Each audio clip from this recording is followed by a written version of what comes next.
The cruelest curse was not pain, the old royal physician once whispered, it was forgetting what it felt like to care. For 7 years, Alpha King Lucian Blackthorn had lived inside that curse. The Winter Palace rose above the northern cliffs like a monument carved from moonlight and ice, its silver towers catching the last rays of the setting sun. From a distance, it looked beautiful. Up close, it felt lonely. Servants lowered their eyes when Lucian passed. Nobles measured every word before speaking. Even the members of his royal council kept a respectful distance, careful never to cross invisible lines that no one could explain. It wasn't fear alone that separated them from their king. It was something stranger. Something sadder. Lucian stood alone beside the towering windows of the throne room, staring across miles of snow-covered forest stretching toward the horizon. The kingdom was thriving. Trade routes were strong. Pact disputes were rare. The people admired him. Yet every victory felt hollow. Every celebration sounded distant. Every smile around him seemed like an act performed for a king who could no longer feel connected to the world he ruled. At 32 years old, Lucian possessed everything a ruler could desire except the one thing he secretly missed most. Warmth. Not the warmth of fire. Not the warmth of summer sunlight. The warmth of another soul. Years earlier, an ancient affliction known only in forgotten royal records had settled deep within his bloodline. The curse did not weaken the body. It did not steal power. Instead, it slowly erased emotional bonds. One by one, connections faded. Joy became muted. Affection became distant. Trust became difficult. Until eventually, the heart itself felt trapped behind walls no one could reach. The kingdom only saw a powerful alpha king. They never saw the man silently wondering if he would spend the rest of his life feeling like a stranger in his own skin. Behind him, the grand doors opened. "Your Majesty," said Councilman Everett Graves with a respectful bow. "The winter gathering preparations are complete." Lucian turned slowly. "And the guests?" "More than 600 have already arrived. Representatives from every major pack. They are eager to meet the king." Lucian almost smiled at the irony. Everyone wanted something from him. An alliance. A favor. Recognition. No one simply wanted to know him. "Very well," he replied. Everett hesitated. "There is one more matter." Lucian raised an eyebrow. "The council believes this gathering presents an opportunity." "For what?" Everett carefully chose his words. "To consider selecting a Luna." The throne room grew quiet. The suggestion was not new. Every year, someone brought it up. Every year, Lucian dismissed it. How could he offer his heart when he could barely feel it? He turned back toward the darkening horizon. Outside, the first snowflakes of the evening drifted across the palace grounds. Somewhere beyond the walls, laughter echoed faintly from arriving guests.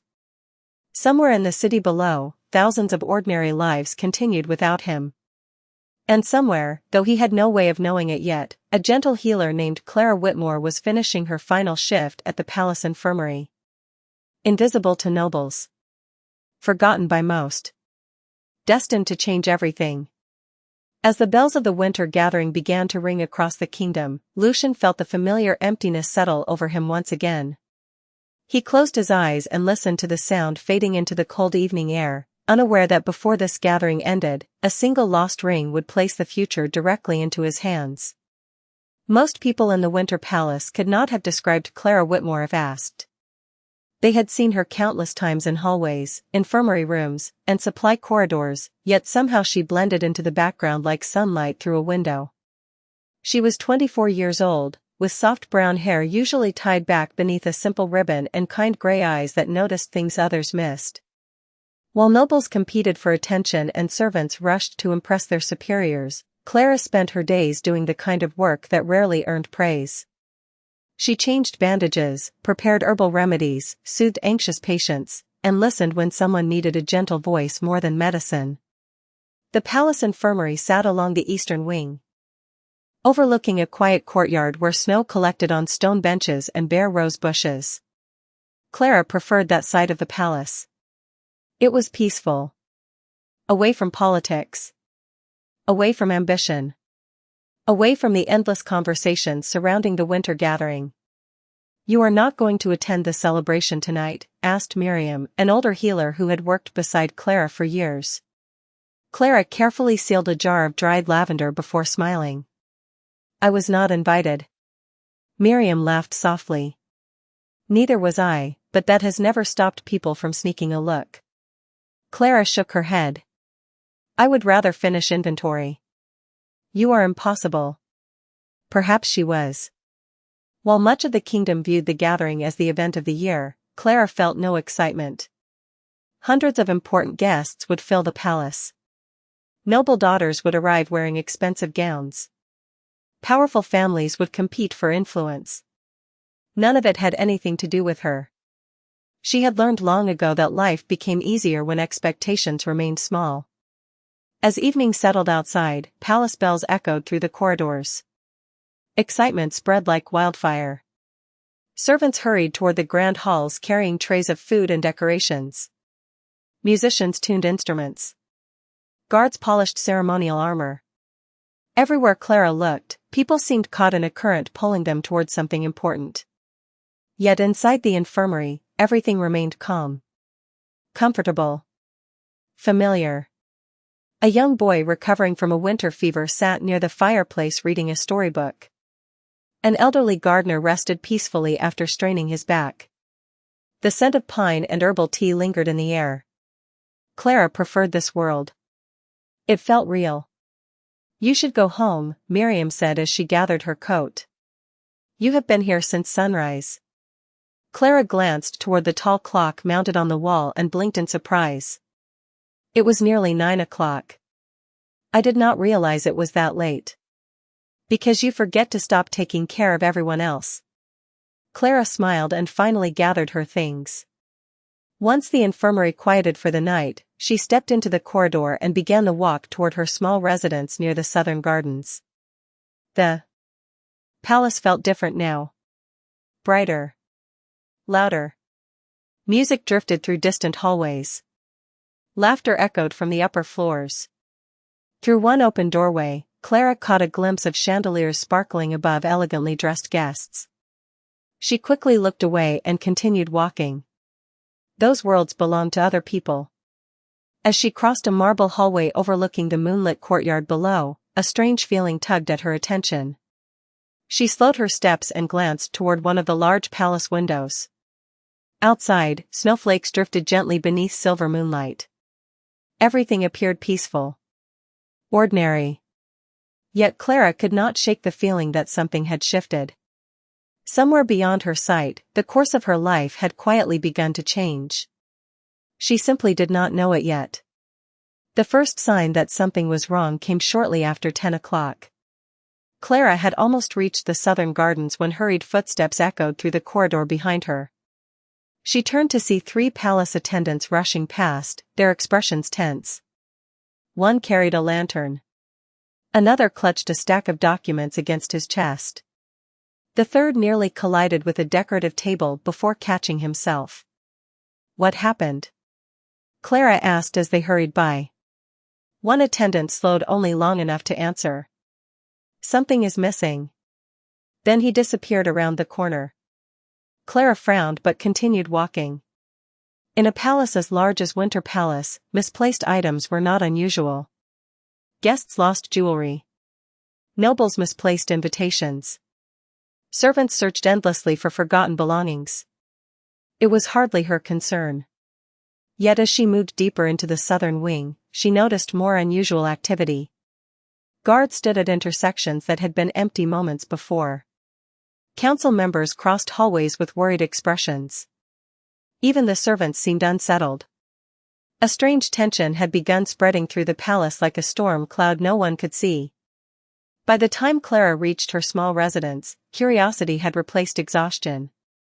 She paused before opening her door and glanced toward a pair of maids whispering nearby. "What is going on?" she asked gently. The younger maid looked around before lowering. Her voice. They say something belonging to the royal family has disappeared. Clara blinked. Disappeared? The maid nodded. No one knows where it went. What was it? The older woman quickly shook her head. No one is supposed to discuss it. That answer only deepened the mystery. Clara thanked them and stepped inside. Her room was simple but comfortable. A small fireplace crackled softly in one corner. Shelves held books, dried herbs, and family keepsakes. Usually the space immediately brought her peace. Tonight it did not. She found herself staring out the frost-covered window instead. Snow continued falling over the palace grounds, turning pathways and gardens into ribbons of silver beneath the moonlight. Somewhere in the distance, music from the winter gathering still drifted across the night air. Yet beneath the celebration, something felt unsettled. Nearly an hour passed before Clara finally prepared for bed. She extinguished the last candle and settled beneath a warm blanket. Sleep should have come easily after such a long day. Instead, her thoughts wandered. She thought about the worried attendants. The guarded conversations. The tension she had felt in the corridors. Most of all, she thought about the strange feeling that had followed her since leaving the infirmary. As though the world had quietly shifted while she was not looking. The next morning arrived wrapped in pale winter sunlight. Clara rose before dawn, dressed quickly, and began her usual walk toward the infirmary. The palace seemed quieter than normal. Even the servants spoke in hushed tones. As she crossed a stone courtyard dusted with fresh snow, something caught her eye near the edge of a frozen fountain. At first she thought it was merely a reflection. A glimmer of sunlight against ice. But as she stepped closer, the object remained. Half hidden beneath a thin layer of snow rested a ring unlike anything she had ever seen. Clara knelt carefully and brushed away the frost. The metal gleamed brilliantly in the morning light. Intricate symbols circled its surface. At its center rested a dark silver stone that seemed almost alive beneath the sun. For a moment, she simply stared. Even someone with no knowledge of royal treasures could tell this was valuable. Very valuable. Then she noticed the crest engraved inside the band. Her breath caught. She had seen that symbol before. Everywhere. On palace banners. On official documents. On the royal throne itself. The crest of the Alpha King. For several seconds, Clara remained kneeling beside the frozen fountain, the ring resting in her gloved palm while snowflakes drifted silently around her. She had never held anything so clearly important. The silver stone caught the morning light in a way that seemed almost unnatural, reflecting shades of pale blue and white that reminded her of moonlight dancing across fresh snow. Her first instinct was disbelief. Surely something this valuable would have already been found. Surely dozens of guards had searched these grounds. Yet here it was, lying quietly beside a fountain where anyone could have overlooked it. Clara carefully brushed away the last traces of frost and examined the ring again. The royal crest inside the band removed all doubt. Whatever this object was, it belonged to the Alpha King. A cold breeze swept through the courtyard. Clara slowly stood, her pulse quickening. Suddenly the whispers from the previous evening made sense. The worried attendants. The guarded conversations. The nervous expressions crossing the palace halls. This was what everyone had been searching for. She slipped the ring safely into the pocket of her coat and immediately turned toward the palace entrance. Then she stopped. A voice behind her interrupted the silence. "Well now," someone said. "That explains everything." Clara turned to find two young attendants approaching from the opposite side of the courtyard. One of them, a cheerful woman named Rebecca, noticed Clara's expression. "You look like you have seen a ghost." Clara hesitated. Then she quietly removed the ring from her pocket. Both attendants froze. "Is that what I think it is?"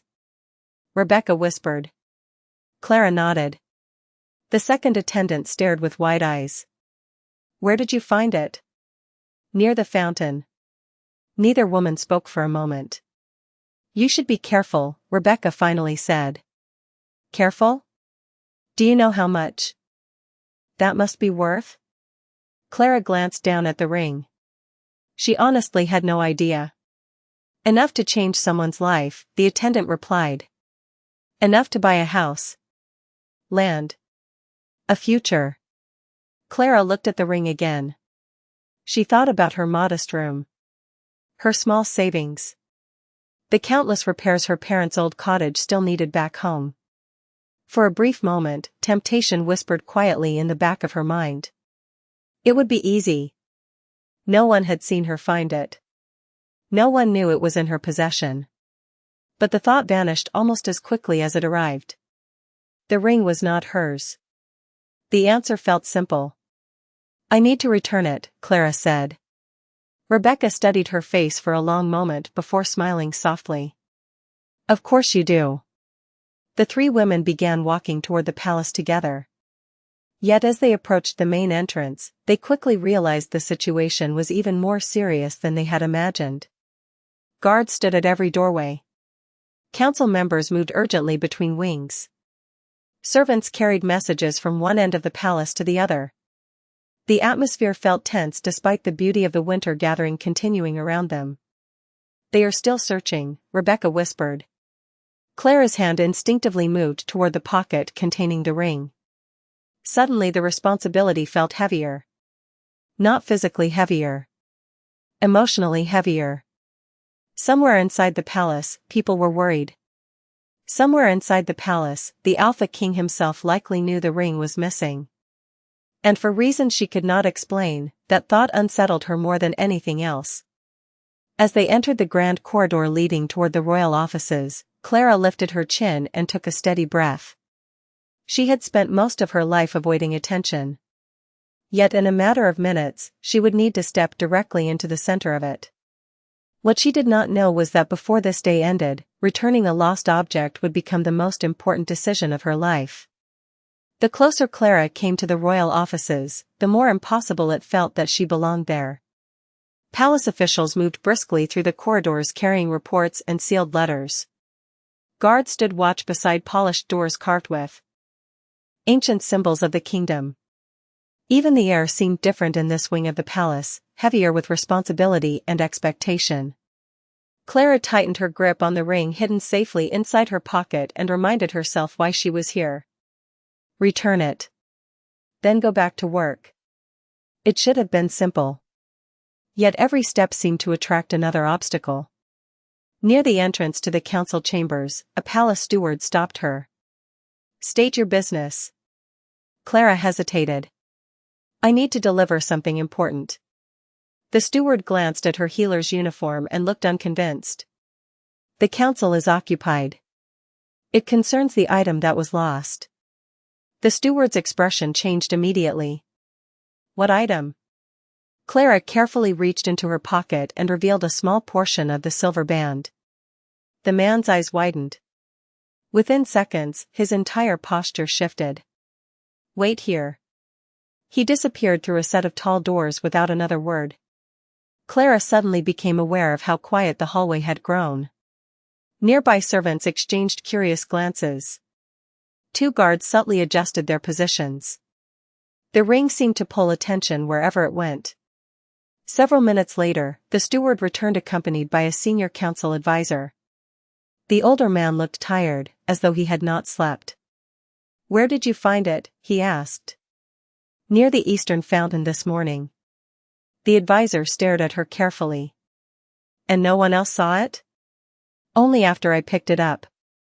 For a moment, the man simply studied her face, searching for something. Perhaps a hidden motive. Perhaps a lie. Whatever he expected to find, he did not find it. Follow me, he said quietly. Clara's heartbeat quickened. She had expected to hand the ring to an official and leave. She had not expected to be escorted deeper into the royal wing itself. The advisor led her through several corridors before stopping outside a pair of massive silver doors. Guards stood on both sides. The royal crest shimmered above the entrance. Clara immediately recognized the significance of the room beyond. It was one of the king's private council chambers. The advisor turned toward her. His Majesty requested that the ring be returned directly to him if recovered. Clara swallowed. Directly? Directly. Before she could respond, the doors opened. Warm firelight spilled into the corridor. The advisor stepped aside. You may enter. Clara suddenly wished she had prepared for this moment. She had spent years avoiding attention, and now she was about to stand before the most powerful man in the kingdom. Taking a slow breath, she crossed the threshold. The chamber beyond was surprisingly quiet. Floor-to-ceiling windows overlooked snow-covered cliffs and distant forests. A fire burned softly in a stone hearth. Several council members stood gathered around a large table covered with maps and reports. Yet Clara barely noticed any of them. Her attention immediately settled on the man standing near the windows. Lucien Blackthorne. The Alpha King turned as she entered. The room seemed to pause. Clara had seen him from a distance before during public ceremonies, but never like this. Never this close. He was taller than she expected, dressed in dark formal clothing that contrasted sharply against the winter light behind him. Yet it was his expression that caught her attention most. Not cold. Not cruel. Simply tired. As though carrying a weight no one else could see. His silver eyes settled on her with quiet curiosity. Then his gaze moved briefly to her pocket. To the ring. And for the first time since finding it beside the fountain, Clara understood exactly how much its return mattered. Clara suddenly felt every eye in the chamber settle on her. Council members who moments earlier had been discussing matters of state now stood silent. Even the crackling fireplace seemed quieter. She approached the large table slowly until only a few feet separated her from the Alpha King. Up close, Lucien appeared even more imposing than he had from across the room, yet there was something unexpectedly calm about him. Something weary beneath the authority. Clara reached into her pocket and carefully removed the ring. The silver stone caught the firelight, sending pale reflections across the polished surface of the table. For the first time since entering the room, genuine emotion flickered across Lucien's face. Relief. Small but unmistakable. Where did you find it? He asked. His voice was deep but surprisingly gentle. Clara looked down at the ring resting in her palm. Near the eastern fountain, Your Majesty. One of the council members immediately stepped forward. The search parties checked that area twice. Clara blinked. Then perhaps it was hidden beneath the snow. The advisor exchanged puzzled looks with the others. Lucien, however, never took his eyes off the ring. Or perhaps not entirely off the ring. Clara could not explain why, but she had the strange feeling that he was studying her as carefully as everyone else in the room. You knew it belonged to the crown? He asked. Yes, Your Majesty. And you brought it directly here? Of course. A faint crease appeared between Lucien's brows. Of course? Clara shifted slightly, uncertain whether she had said something wrong. It belongs to you. For a moment, no one spoke. The answer seemed to surprise several members of the council. Clara did not understand why. Returning lost property felt obvious. Yet something about her simple response seemed to affect the atmosphere of the room. Lucien extended his hand. May I? Clara nodded and placed the ring into his open palm. The moment their fingers touched, something changed. Not in the room. Not visibly. Something changed inside Lucien. A sensation unlike anything he had felt in years moved through him like warmth returning after a long winter. It was subtle. Gentle. Yet impossible to ignore. For 7 years, every human connection had felt distant, muffled behind the invisible walls of the curse. Now, for the briefest instant, those walls cracked. Lucien inhaled sharply. Clara felt it too. Not the curse. Not the mystery behind it. Simply an unexpected feeling, as though the air itself had grown still around them. Instinctively she began to pull her hand back. Lucian's fingers closed around hers before she could. The movement happened so naturally that neither of them seemed to realize it immediately. Silence swept across the chamber. The council members stared. The guards stared. Even the advisor near the door looked stunned. Clara looked down in confusion. Lucian's hand remained gently wrapped around hers, warm and steady. The ring rested between their palms. Seconds passed. No one moved. Lucian was the first to notice. His eyes widened almost imperceptibly. For years he had avoided unnecessary physical contact. Not because he disliked people, but because it never meant anything. Every handshake felt empty. Every greeting felt distant. Yet now, standing before a healer who had quietly returned what most would have considered a fortune, he found himself unwilling to let go. The warmth remained. Faint. Fragile. Real. For the first time in longer than he could remember, the emptiness inside him seemed a little less absolute. No one in the chamber seemed to know what to do next. The silence stretched so long that Clara became painfully aware of every detail around her. The fire crackling softly. Snow drifting beyond the tall windows. The faint ticking of a clock mounted somewhere behind the council table. Most of all, she became aware of the Alpha King's hand still resting over hers. There was nothing improper about the gesture. Nothing threatening. Yet it felt strangely significant. Lucian appeared just as surprised as everyone else. Slowly, as though waking from a distant thought, he released her hand and stepped back. The warmth vanished immediately. The absence of it struck him harder than he expected. For a brief moment, he had almost forgotten what it felt like to be connected to another person. Now the familiar emptiness returned, though not quite as strongly as before. Something had changed. He was certain of it. Clara lowered her gaze, unsure how to interpret what had happened. She had come to return a lost ring. Somehow, she had become the center of attention inside the royal chamber. "Thank you," Lucian said at last. His voice was quieter now. More thoughtful. "You have done the kingdom a great service." Clara managed a small smile. "I only returned what belonged to you, Your Majesty." Once again, the simplicity of her answer seemed to affect him. Most people who entered this room wanted something. Recognition. Advancement.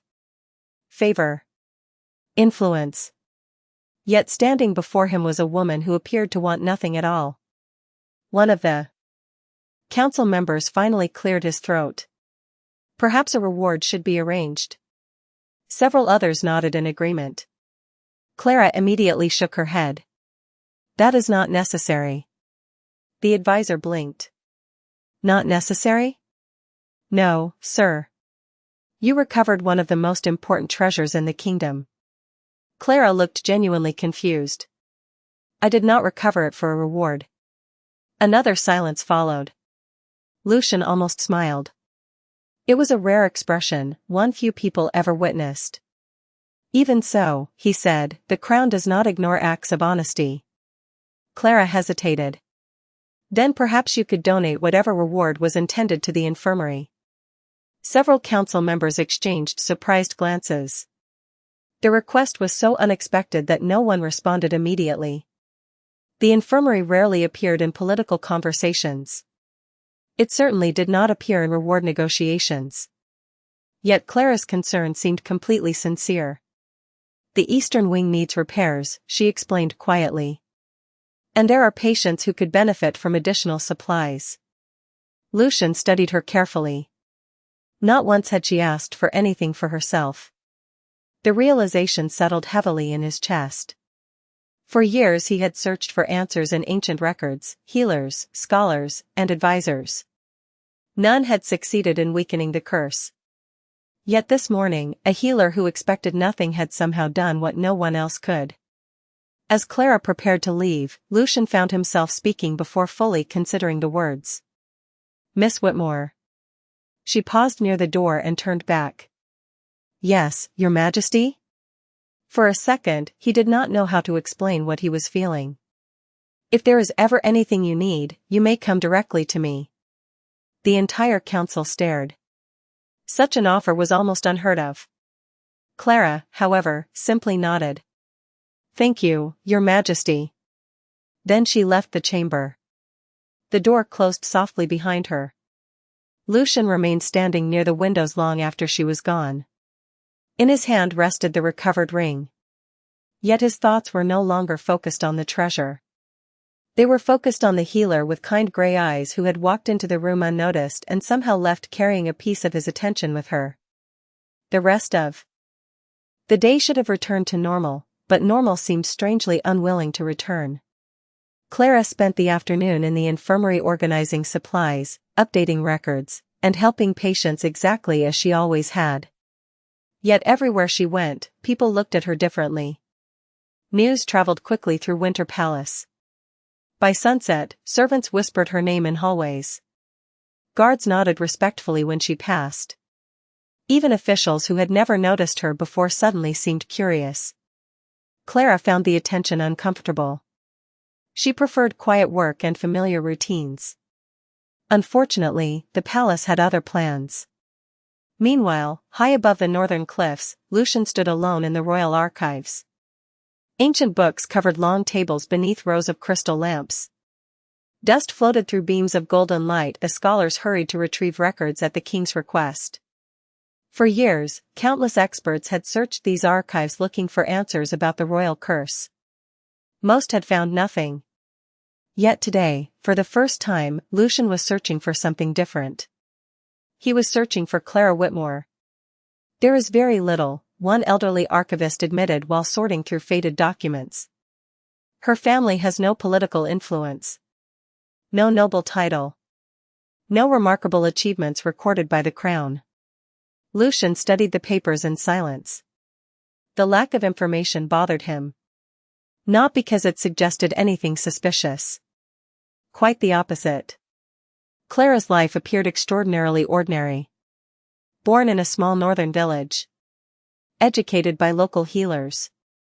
Recruited to the palace infirmary 5 years earlier. No scandals. No ambitions. No hidden alliances. Yet the more he learned, the less sense the morning's events seemed to make. The warmth he had felt had been real. The crack in the curse had been real. He knew the difference between hope and imagination. This had not been imagination. As evening deepened, one final document was delivered to the archives. The record was old, nearly forgotten beneath decades of neglected files. Lucian opened it carefully. Inside were references to a bloodline known as the Moon Healers. His attention sharpened immediately. According to the records, the Moon Healers possessed no great political power and sought no recognition. Their gift was something quieter.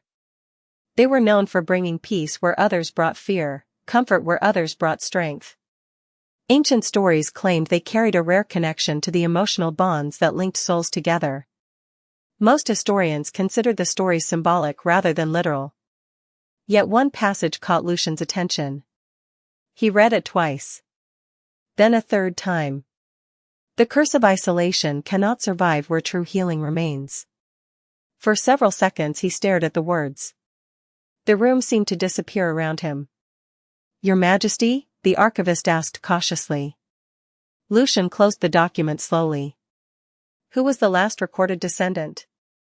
The old scholar adjusted his glasses and examined the final page. The records become incomplete after this point. Many family lines disappeared into ordinary communities. He hesitated before continuing. However, there is one surname mentioned repeatedly. Lucian's gaze remained fixed on the page. Whitmore. At that exact moment, far below in the eastern wing, Clara sat beside an elderly patient helping him finish a cup of tea. She had no idea ancient records were being examined because of her. She had no idea the king was uncovering fragments of a forgotten history connected to her family. And she certainly had no idea that each answer Lucian discovered only deepened a question he could no longer ignore. Why had the curse responded to her when nothing else ever had? 3 days later, the winter gathering reached its final night. Hundreds of guests filled the grand hall beneath glittering chandeliers and banners woven with the colors of every major pack in the kingdom. Music floated through the air. Conversations echoed beneath the vaulted ceiling. Yet despite the celebration surrounding him, Lucian's attention remained fixed on a single thought. Since the morning Clara had returned the ring, the curse had continued to weaken whenever she was nearby. The change was small but undeniable. The constant emptiness no longer felt quite so absolute. He found himself noticing details again. The warmth of sunlight through palace windows. The satisfaction of a completed task. The comfort of genuine conversation. Feelings he had nearly forgotten existed were slowly returning. Across the hall, Clara stood near a group of healers from the Eastern Wing. She had not intended to attend the closing ceremony. In fact, she had spent most of the day trying to avoid attention. Unfortunately, that had become increasingly difficult. Too many people now recognized her. Too many questions followed her wherever she went. Yet she still looked exactly the same as she always had. Humble. Kind. Entirely unaware of the impact she had made. Lucian watched her laugh softly at something one of the healers said. The sound reached him through the crowd. To his surprise, he smiled. Nearby council members noticed immediately. Several exchanged stunned glances. The king rarely smiled. Then the royal herald struck the floor with a ceremonial staff. The hall gradually fell silent. Hundreds of eyes turned toward the throne. Lucian rose slowly. The room grew still. Throughout this gathering, he began, many have celebrated strength, influence, and achievement. His voice carried effortlessly across the hall. These qualities matter. They help build kingdoms. They help maintain peace. But there is another quality that often goes unnoticed.